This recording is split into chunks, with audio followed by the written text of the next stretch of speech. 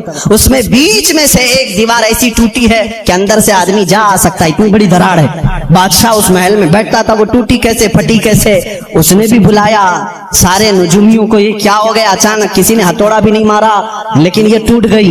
ایران میں ان سارے لوگوں نے بلایا, آگ 1000 سال سے نہیں بجھی تھی, آج کیسے بجھی. کسی نے پانی بھی نہیں ڈالا. دونوں جگہ جو نجومی جمع ہوئے تھے سبوں نے ایک ہی جواب دیا. ایرانیوں کو, پارسیوں کو یہ کہا آگ کوئی پانی ڈال کر کے نہیں بجھایا, کوئی تو ایسا پیدا ہوا ہے جو اب آگ کے لیے خطرہ ہوگا, آگ اس کے لیے ٹھنڈی ہو جائے گی, اور وہ آگ کے پجاریوں کے لیے ایک بڑا مسیحا بن کر کے, ان کے لیے دین کا ایک مبلغ بن کر کے آئے گا, ان کو آگ کی عبادت سے نکالے گا اور وہ کسی خدا کی عبادت کے لیے لے جائے گا.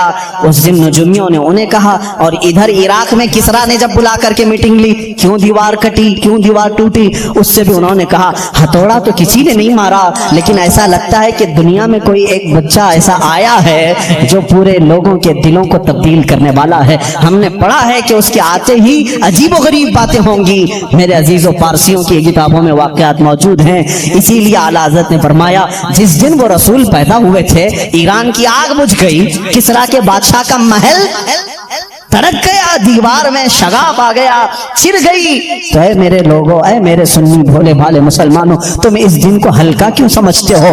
حشر تک ڈالیں گے ہم پیدائش مولا کی دھوم, حشر تک ڈالیں گے ہم پیدائش مولا. میں قرآن اترا, وہ مہینہ سب سے افضل ہے, تو جس دل پر اترا اس رسول کا دل کتنا افضل ہے.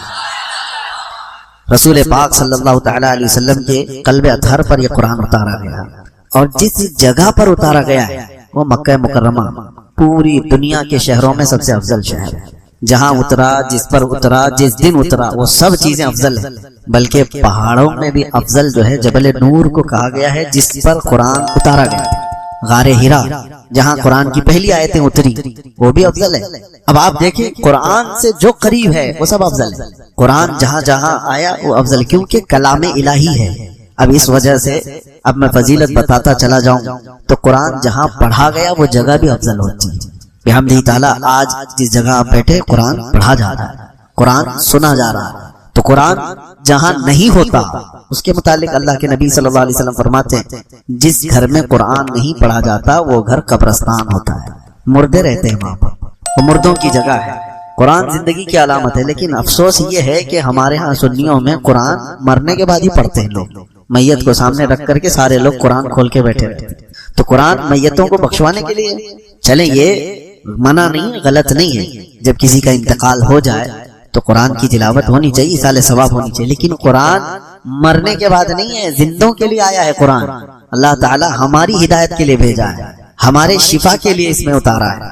قرآن پاک زندوں کے لیے ہے, لیکن یہاں ہم نے مردوں کے لیے اس کو رکھا ہے. تو ایک بات میں آپ کو بتا دوں کہ قرآن جس مہینے میں اترا وہ رمضان افضل, جس رات میں اترا وہ رات افضل, جس قلب پہ جس دل پہ اترا وہ رسول کا دل سب سے افضل, جس شہر میں اترا وہ شہر سب سے افضل. قرآن سے جتنے ریلیٹڈ ہیں وہ سب افضل ہیں. اور کب اترا؟ جیسے ابھی میں نے بتایا رمضان میں اترا. ایک حدیث پاک میں یہ بھی ہے کہ حضرت جبرائیل علیہ السلام تھوڑی تھوڑی سی آیتیں لے کر کے آتے تھے, جیسے اقرأ بسم ربک الذی خلق خلق الانسان من علق اقرأ وربک الاکرم الذی علم بالقلم علم الانسان ما لم يعلم. یہ 5 آیتیں سب سے پہلے آئی غار حرا میں. اس کے بعد سیکنڈ جو نزول ہوا قرآن وہ 20 آیتیں تھیں. یا ایھا المدثر قم فانذر وربک فکبر وثیابک فطہر، چھوٹی چھوٹی آیتیں 20 آیتیں، تو کوئی خاص عدد نہیں کہ اتنی آیتیں ایک دن آتی تھی، اور دن بھی خاص نہیں کہ 2 دن میں آتی تھی، 4 دن میں آتی تھی، اللہ کی مرضی۔ جبرائیل امین کو بھیجا جاتا تھا، کبھی 1 ہفتے کا گیپ ہو جاتا، کبھی 15 دن کا گیپ ہوتا، کبھی روزانہ آتی اور کبھی دن میں کئی مرتبہ آتی۔ قرآن کی آیتوں کے آنے کا انداز الگ الگ تھا۔ اب وہ اس لیے میں عرض کر رہا ہوں کہ یہ جو تھوڑی تھوڑی سی آیتیں آتی گئی اور یہ پورا قرآن اترنے میں کتنے سال لگے؟ 23 سال لگ گئے، 23 ایئرز۔ حضور پاک صلی اللہ تعالی علیہ وسلم پر 23 سال تک قرآن اترتا رہا۔ لیکن ایک بات میں آپ کو بتاتا ہوں، کس لیے میں نے یہ ذکر چھیڑا کہ جیسے ہی رمضان آتا تھا حضرت جبرائیل علیہ السلام پورے قرآن کو حضور کے پاس سنایا کرتے تھے، یعنی قرآن کا دور ہوتا تھا، اور وہ سنت جبرائیل ہے جو آج تراویح میں بھی ادا ہوا ہے۔ حافظ قرآن سال بھر قرآن پاک کو اس طرح سے پڑھنے اور اس طرح اجتماعی سننے کا موقع ملتا نہیں، تو یہ رمضان آتا ہے تو یہ قرآن پاک سنانے کا، پڑھنے کا اور سننے کا دونوں موقع ملتا ہے۔ اب تراویح میں دیکھیں، جو روایت یہ بتاتی ہے کہ حضور پاک صلی اللہ تعالی علیہ وسلم حضرت جبرائیل کو قرآن سناتے تھے، حضرت جبرائیل کو قرآن سناتے تھے۔ کب سناتے تھے؟ ہر رمضان۔ مطلب یہ ہوا کہ ہر رمضان میں جہاں تراویح ہوتی ہے، امام سنت مصطفیٰ پر عمل کر رہا ہے، مقتدی سنت جبرائیل پہ عمل کر رہا ہے۔ امام قرآن سنا رہا ہے حضور کی سنت، اور سننے والے جبرائیل کی سنت پر عمل کر رہے ہیں، اور اسی طرح سننا بھی چاہیے، سونا نہیں چاہیے۔ کبھی کبھار تو ایسا لگتا ہے کہ پڑھے ہم ہیں، تھکے پیچھے والے زیادہ۔ ان کے جمائیاں، ان کی کھانسیاں، یہ ساری چیزیں خشوع و خضوع کو ختم کرتی ہیں۔ اور آج میں نے ایک آیت تلاوت کی، میں پورے پارے کی تفسیر آپ کے سامنے گھیر نہیں سکوں گا، ابتدا ہے آج۔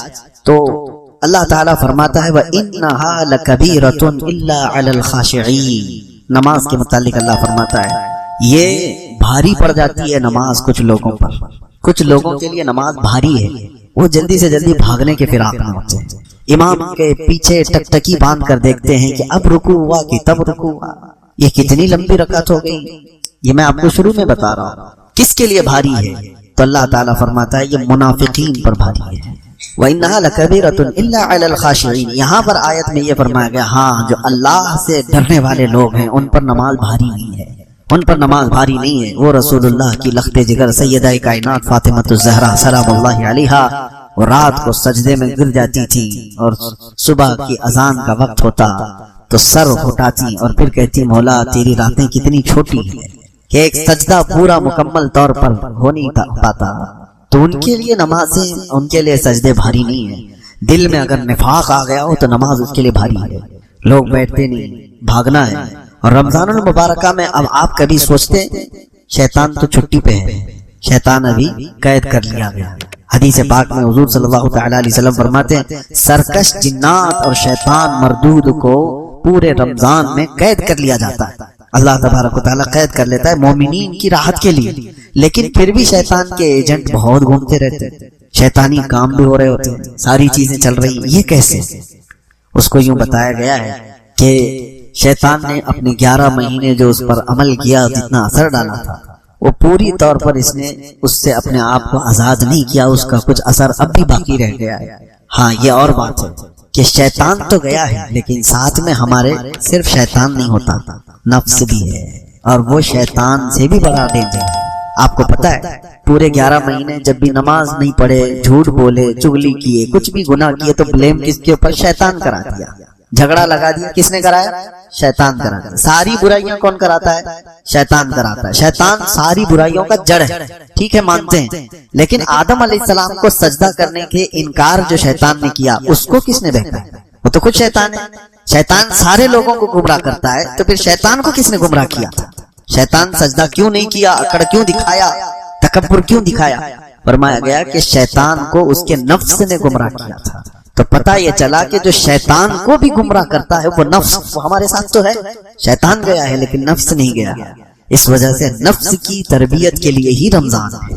اب میں آپ کو بتاؤں، یہ نفس کو اگر ٹھنڈا کرنا ہے، اس کو ریہرسل میں لا کر کے، اس کو تربیت میں لا کر کے صحیح کرنا ہے، تو سب سے بہترین کہا گیا ہے کہ قرآن پڑھو اور قرآن سنو، نفس اس سے معمول پر آتا ہے۔ نفس کی خرابیاں کم ہوتی ہیں. اور یہ بھی فرمایا گیا کہ روزہ نفس کو توڑ دیتا ہے. ایک صحابی حضور صلی اللہ تعالی وسلم کے پاس آئے, جوان, کہا کہ شادی کرنا ہے لیکن استطاعت نہیں ہے, کیا کروں, گناہ ہونے کے اندیشے ہیں. حضور نے فرمایا روزہ رکھو. کیا کرو, روزہ رکھو. حضور پاک صلی اللہ تعالی علیہ وسلم نے کس لیے فرمایا کہ روزہ نفسانی خواہشات کو مار دیتا ہے, نفسانی خواہشات کو کم کر دیتا ہے, ختم کرتا ہے. جتنے بھی اولیاء کاملین کو آپ سنیں گے ان کی تربیت جو ہے روزے سے ہوتی تھی, روزے سے ہوتی تھی. اب یہ رمضان آیا ہی ہمارے پاس ہمارے نفس کی اصلاح کے لیے, اگر اس میں بھی ہم نہیں کر سکے تو پھر کبھی نہیں کر پائیں. تو بہرحال آج کی یہ ابتدائی ہماری گفتگو تھی آپ کے سامنے, اور انشاءاللہ العزیز چلتی رہے گی, زندگی باقی رہے تو. رمضان المبارکہ اور قرآن کا جو سنگم ہے, جو تعلق ہے, وہ کیوں میں نے بتایا کہ صرف تقریر کرنے کے لیے نہیں, صرف تراویح کے لیے نہیں. آپ ہاتھوں میں قرآن اٹھاؤ. مہینوں ہو گئے اس قرآن کو اٹھائے ہوئے, اور کتنے تو ایسے ہیں پڑھ بھی نہیں پاتے, اور کتنے تو ایسے ہیں دیکھ بھی نہیں پاتے. یہ اللہ کا وہ مقدس کلام آج کائنات میں, آپ کو ایک بہت چیلنج کی بات بتا رہا, پوری روئے زمین پر حضور صلی اللہ تعالی علیہ وسلم کی نشانیوں میں کوئی ایسی مضبوط نشانی جس کو کوئی بدل نہیں سکا, معجزہ حضور کا کوئی باقی ہے تو قرآن باقی ہے. حضور نے چاند کے ٹکڑے کیے تھے کہ نہیں؟ آپ کا ماننا ہے یہ حضور کا معجزہ ہے. حضور نے ڈوبے ہوئے سورج کو پلٹا دیا, یہ حضور کا معجزہ ہے. نبی پاک صلی اللہ علیہ وسلم نے انگلیوں سے پانی جاری کر دیے, حضور کا معجزہ ہے. حضور کے سامنے پتھر بول پڑے, یہ حضور کا. لیکن یہ سب معجزے دیکھے آپ نے؟ چاند کا ٹکڑے ہونا, سورج کا پلٹ آنا, انگلیوں سے چشمے جاری ہونا دیکھا تو نہیں, حدیثوں میں پڑھا ہے اور علماء سے آپ نے سنا ہے. لیکن حضور پر جو قرآن اترا تھا وہ دیکھ بھی رہے ہو, سن بھی رہے ہو, پڑھ بھی رہے ہو. یہ ایک نشانی ایسی ہے جو ہر گھر میں اور ہر ایک کے پاس موجود ہے. اس سے محبت کرو. اور اللہ کے رسول صلی اللہ تعالی علیہ وسلم نے ارشاد فرمایا, قرآن جب کسی کے ساتھ دوستی کرتا ہے تو اتنی بہترین دوستی کرتا ہے کہ جب اس کے سارے رشتہ دار اسے قبر میں چھوڑ کر جاتے ہیں تو قرآن اس کی دوستی نبھاتا ہے. قبر میں آ کر اس سے کہتا ہے تنہائی میں گھبرانا مت, میں ہوں تیرے ساتھ. دنیا دوستی چھوڑ دیتی روح نکلنے کے بعد, لیکن قرآن نہیں چھوڑتا. تو جو ہمارے تنہائی, قبر کی تنہائی کا دوست ہے, اسے آپ اٹھاتے کیوں نہیں, اسے آپ پڑھتے کیوں نہیں؟ رکوع دو رکوع پڑھنے کے بعد لوگ غائب ہو جاتے ہیں. جوش میں ابھی رمضان میں اٹھائیں گے کچھ, پہلے دن 4 صفحے 5 صفحے پڑھ کر کے اس کے بعد پھر دھیرے دھیرے دھیرے نیچے ہوتے چلے جائیں گے. 5ویں 6ٹھے روزے کے بعد تو پھر قرآن ویسی کے ویسی ہو جاتا ہے. یا کچھ لوگ 10 رمضان تک. ہونا تو ہی چاہیے کہ پورا ختم قرآن رمضان میں ہر ایک مسلمان کا ہونا چاہیے. روزانہ ایک پارہ وہ تلاوت کرے تو 30 رمضان تک انشاءاللہ العزیز ختم قرآن ہو جائے گا. ورنہ زندگی میں آپ مجھے بتاؤ کب موقع ملتا ہے, کب موقع ملتا ہے. ہمارے اولیاء کاملین جن کی آپ اقتدا کرتے ہیں, امام اعظم ابو حنیفہ رضی اللہ تعالیٰ عنہ جس قبر میں آج آرام کر رہے ہیں بغداد میں, اس علاقے میں جہاں آپ دفن ہیں, فرمایا گیا 4000 ختم قرآن انہوں نے کی. 4000 ختم قرآن جہاں ان کی قبر ہے. آپ اندازہ کریں, وہ رمضان المبارکہ میں 61 قرآن ختم کرتے تھے. دن میں ایک قرآن, اور رات کو ایک قرآن, اور پوری تراویح میں ایک قرآن. 30 دنوں میں 30 قرآن, 30 راتوں میں 30 قرآن, اور پورے 30 مہینے یہ تراویح کے قرآن, ایک قرآن. 61 قرآن وہ ایک رمضان میں ختم کرتے تھے. ان اولیاء کاملین اور بزرگوں کے پاس جو کچھ بھی تھا وہ قرآن کے ذریعے سے عروج پائے تھے. اسی لیے شاعر نے کہا ہے, درس قرآن اگر ہم نے نہ بھلایا ہوتا, یہ زمانے نے زمانہ نہ دکھایا ہوتا. ہاں, وہ زمانے میں معزز تھے مسلمان ہو کر, آج ہم خار ہوئے ہیں تو تاریک قرآن ہو کر. یعنی قرآن کو چھوڑ کر قرآن کو اٹھاؤ.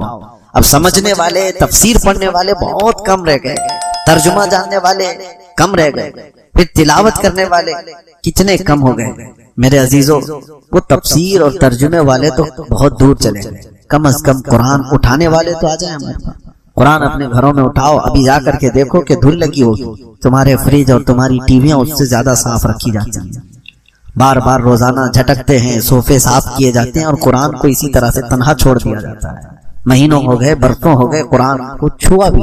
کب چھوا؟ قسم کھانے کے لیے. کب چھوا؟ جب کسی کی موت ہو گئی تو قرآن جلدی جلدی جھاڑ کر کے اٹھایا گیا. اور ایک بات میں آپ کو بتاتا ہوں, اللہ کے نبی صلی اللہ علیہ وسلم فرماتے ہیں, قیامت کے دن قرآن اور رمضان جس کے خلاف کھڑے ہو گئے, اسے دوزخ میں جانے سے کوئی نہیں روک سکتا, اسے جہنم میں جانے سے کوئی نہیں بچائے گا. اور اللہ کے نبی صلی اللہ علیہ وسلم جب دعا کرتے تھے تو ہاتھ حضور صلی اللہ تعالی علیہ وسلم کے ہلتے تھے جب یہ دعا کرتے تھے اللہم اجعل القرآن حجتا لنا لا حجتا علینا، اے اللہ قرآن کو ہمارے لیے سفارشی بنا، قیامت کے دن ہمارے خلاف مقدمہ کرنے والا مت بنا۔ تو قرآن کچھ لوگوں کے خلاف مقدمہ کرنے والا ہے، قرآن کچھ لوگوں کے خلاف کھڑے ہونے والا ہے، قرآن بھی ہے اور رمضان بھی ہے۔ اور فیصلہ آپ کے ہاتھ میں ہے کہ قرآن کو اپنا سفارشی اور اپنا شفیع و مددگار بناؤ گے قیامت کے دن، یا پھر اپنے خلاف کھڑے ہونے والا۔ قرآن کے ساتھ جنہوں نے بے حرمتی کی، بے حرمتی کا مطلب لوگ یہ سمجھتے ہیں زمین پر پٹک دینا، قرآن کی بے حرمتی کا مطلب ہے کہ اس کے اوراق کو نیچے پھینک دینا، یہ بے حرمتی نہیں۔ قرآن کی بے حرمتی یہ ہے کہ مہینوں اس کو چھوڑ کر کے رکھ دینا، اس کی تلاوت نہیں کرنا۔ قرآن تمہارے لیے آیا تھا، تو قرآن کی بے حرمتی وہ گھر کرتے ہیں جنہوں نے قرآن کو بھلا دیا۔ اب ایک قرآن کی آیت میں آپ کو سناتا ہوں، اللہ تعالیٰ فرماتا ہے نسوا اللہ فانساہم انفسہم، اللہ اکبر۔ جب میں یہ پڑھتا ہوں تو رونگٹے کھڑے ہوتے ہیں۔ اللہ فرماتا ہے موت کے وقت کچھ لوگ ایسے ہوں گے جو اللہ کو بھول چکے تھے تو اللہ ان کو اپنے آپ کو بھلوا دے گا۔ فانساہم انفسہم، اللہ فرماتا ہے وہ اپنے آپ کو ان کو بھلا دیا جائے گا۔ تم کون ہو پتہ ہی نہیں، نام کیا ہے تمہارا پتہ ہی نہیں، کس کے بیٹے ہو پتہ ہی نہیں، حتیٰ کہ مرد ہو کہ عورت ہو یہ بھی نہیں پتہ، بھلا دیا جائے گا، ذہن ختم کر دیا جائے گا، میموری ختم۔ اس کے لیے یہ کن لوگوں کے لیے کہا گیا ہے؟ اللہ فرماتا ہے نسوا اللہ، وہ اللہ کو بھول چکے تھے، اللہ کو بھولے ہوئے لوگ۔ اور قرآن پاک میں ایک آیت ہے قال ربی لما حشرتنی اعمی وقد كنت بصیرا، کچھ لوگ کھڑے ہوں گے قیامت کے دن کہیں گے کہ اللہ تو مجھے اندھا کیوں اٹھایا، میں تو دیکھنے والا تھا، کھیارا تھا۔ کچھ لوگوں کو اندھا اٹھایا جائے گا، نابینا اٹھائے جائے گا، اور وہ پوچھیں گے کہ مولا میری آنکھیں کیوں چلی گئی، میں تو دیکھنے والا تھا، کھیارا تھا دنیا میں۔ وقد كنت بصیرا، اب جواب سنو، رب تعالیٰ فرماتا ہے قال كذلك اتتك آیاتنا فنسیتها وكذلك اليوم تنسى، اے بندے میری آیتیں تیرے پاس آئی تھی اور تو نے ان کو بھلا دیا تھا، اسی لیے آج تجھ کو بھی تیری آنکھوں کے ساتھ بھلا دیا گیا، یعنی اس کو نابینا کر دیا گیا، اس کا سب کچھ ختم کر دیا گیا۔ تو قرآن کے ساتھ ناانصافی نہ ہو، قرآن کی بے حرمتی یہی ہے۔ اسی لیے اللہ کے نبی صلی اللہ تعالی علیہ وسلم نے فرمایا جس گھر میں قرآن کی تلاوت نہیں ہوتی وہ مردے رہتے ہیں، قبرستان کی طرح۔ تلاوتیں کرو، قرآن پاک کو اٹھاؤ، سارے بچوں کے ہاتھ میں دو، عورتوں کے ہاتھ میں دو، قرآن پاک کا معمول بنا لو، اور انشاءاللہ العزیز آپ دیکھنا حضرت عبداللہ ابن مسعود رضی اللہ تعالیٰ عنہ فرماتے ہیں قرآن جب تلاوت ہوتا ہے تو اچانک آسمان سے فرشتے اترتے ہیں۔ اور پھر حضور نے فرمایا فجر کی نماز کے لیے آپ آتے ہیں، فجر کی نماز کے لیے حکم ہوا تھا کہ منہ اچھی طرح سے صاف کر کے مسجد میں آؤ، صحیح ہے، منہ کے اندر بدبو نہ آئے، اچھی طرح سے اس کو صاف کر کے آؤ۔ وجہ کیا ہے؟ حضور فرماتے ہیں جیسے ہی تم قرآن کی تلاوت کرتے ہو فرشتے اپنا منہ تمہارے منہ سے لگا دیتے ہیں، قرآن کی آیتیں سیدھے تمہارے منہ سے وہ اپنے منہ میں لیتے ہیں، تو ان کو تمہارے منہ کی بدبو سے کراہت نہ ہو، تکلیف نہ ہو، اس لیے تمہارے منہ کو صاف کرنے کا حکم دیا گیا۔ قرآن کو آپ سمجھے کیا ہو؟ قرآن کیا ہے؟ یہ وہ معجزہ ہے جو آج بچوں کے سینوں میں اتر جاتا ہے۔ کوئی اور کتاب یاد کر کے دکھاؤ، اللہ کا فضل ہے، کروڑا احسان۔ آج میں نے آپ کے سامنے جو تراویح پڑھائی میری عمر کی یہ 26ویں محراب ہے، 26واں سال ہے، 25واں سال میں نے سلور جبلی جیل میں منایا، نہیں یہ 27واں سال، پچھلے سال 26 تھا، 2024 میں جو ہم اندر تھے تو اس وقت 25واں سالانہ تراویح جو ہماری ہوئی الحمدللہ وہ بھی چھوٹی نہیں تھی، کرمنلز کے بیچ میں بھی ہم نے تراویح سنائی، اور اس وقت بھی مجھے یاد ہے آج جس طرح آپ کے سامنے میں قرآن کی فضیلت بیان کر رہا ہوں تو وہاں موجود قیدیوں کو ایک رمضان بیرک بنا دی جاتی ہے، رمضان آتے ساتھ ہی سارے مسلمانوں کو ایک جگہ، تو الٹے سیدھے لوگ ہوا کرتے ہیں اس میں، کیسے کیسے لوگ دیکھا، مجھے خود کی گھبراہٹ تھی کہ یہ نماز روزے والے تھوڑی نا، ان کو کہاں نماز کی بات، پھر بھی تراویح کے لیے میں نے کہا میں پڑھاؤں گا، تو سب پوری اسی طرح سے صفیں لگ گئی۔ اب مجھے یہ ڈر تھا کہ ایک پارہ پڑھنے میں پتہ نہیں کتنے غائب ہو جائیں گے اس بیچ میں سے، آج پڑھتا ہوں، کل سے ان کو شاید ہو سکتا ہے علم تری کیف والی تراویح پڑھنے کے لیے بول دیں۔ میں نے کہا بہت لمبی ہو جاتی ہے، 1 گھنٹہ لگتا ہے ہماری تراویح۔ الحمدللہ آج بھی مجھے یاد ہے وہ بات، سارے لوگوں نے مل کر کہا سحری تک بھی ہم چاہے تو کھڑے ہو کے پڑھیں گے آپ کے ساتھ۔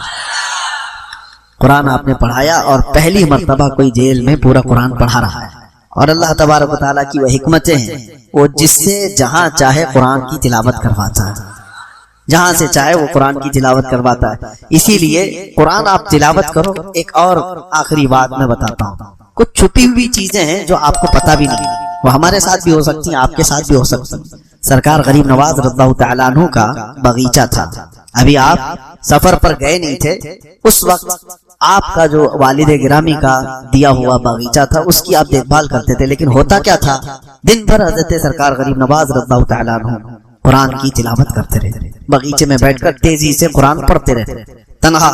لیکن ان کے ساتھ ایک الگ معاملہ ہوتا تھا، وہ فجر میں جیسی آتے تھے تو باغیچے کی پوری صفائی کی گئی ہوتی تھی، سارے پتے جو جھڑے ہوتے تھے، کچرا جو بھی ہے وہ سب جمع کر کے کوئی اٹھا کر کے ختم کر دیا ہوتا تھا. تو سرکار غریب نواز رضی اللہ تعالیٰ عنہ فرماتے ہیں میں روز دیکھتا ہوں کہ کون خادم ہے جو میرا کام کر کے چلے جاتے ہیں، باغیچہ پورا صاف کر کے چلے جاتے ہیں.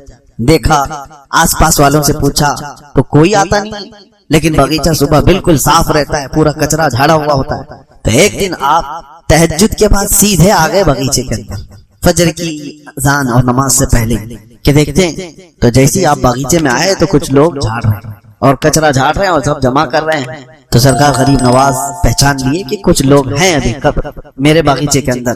تو آپ نے زور سے آواز دی کہ کون لوگ ہیں جو میری اجازت کے بغیر اندر آئے. تو کچھ لوگ چلتے ہوئے جھاڑو چھوڑ کر کے آئے، وہ انسان نہیں، وہ جنات کی جماعت تھی، وہ جنات کی جماعت تھی. قریب آ گئے اور کہا سرکار غریب نواز رضی اللہ تعالیٰ عنہ سے ہم ہیں جو یہ صاف کر رہے ہیں. تو آپ نے پوچھا کہ میرے باغیچے کی یہ خدمت کس لیے کرتے ہو؟ توجہ، جس کے لیے میں نے بتایا. جنات ہی کہتے ہیں کہ سرکار آپ روزانہ قرآن کی تلاوت کرتے ہیں جو بیٹھ کر کے یہاں پر ہم سن